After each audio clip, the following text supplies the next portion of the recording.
காட்டுக்கு ராஜா ஆண் சிங்கம். ஆனா பெண் சிங்கம் தான் அதிக வேலைய பொறுப்போட செய்யுது. வேட்டையாடுறதுல சிறந்தது பெண் சிங்கம் தான்.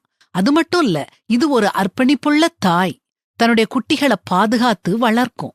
அத்தியாவசிய உயிர் வாழும் திறன்களை தன்னுடைய குட்டிகளுக்கு கற்றுக் கொடுக்கும்.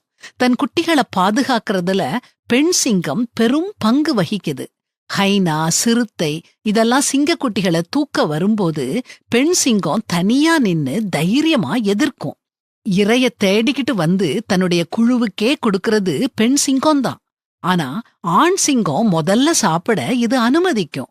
இது பெண் சிங்கத்தோட பலவீனம் இல்ல, அதோட தன்னலமற்ற தன்மையையும் அர்ப்பணிப்பையும் இது வெளிப்படுத்துது. பெண் சிங்கம் ஒரு நாளும் ஆண் சிங்கமாக மாறணும்னு ஆசைப்படுறதில்ல.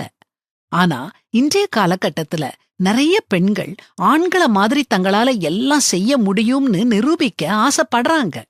இந்த முயற்சியில பெண்மைக்கே உரித்தான பெண்மையையும் பெண்மையின் மதிப்பீட்டையும் இழக்கிறாங்க. பெண்மைங்கிறது வரையறை இல்ல, அது ஒரு வரம். பெண்மைக்கே உரிய உள்ளுணர்வு, இரக்கம், நளினம் இதெல்லாத்தையும் உள்ளடக்கிய ஒரு வடிவமைப்பு தான் பெண். சில துறைகள்ல பெண்கள் மட்டுமே பிரகாசிக்க முடியும்.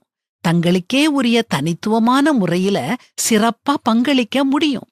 அத திறம்படச் செஞ்சு இந்த உலகத்தை வாழ்வதற்கு சிறந்த ஒரு இடமா மாற்ற முயற்சிக்கணும்.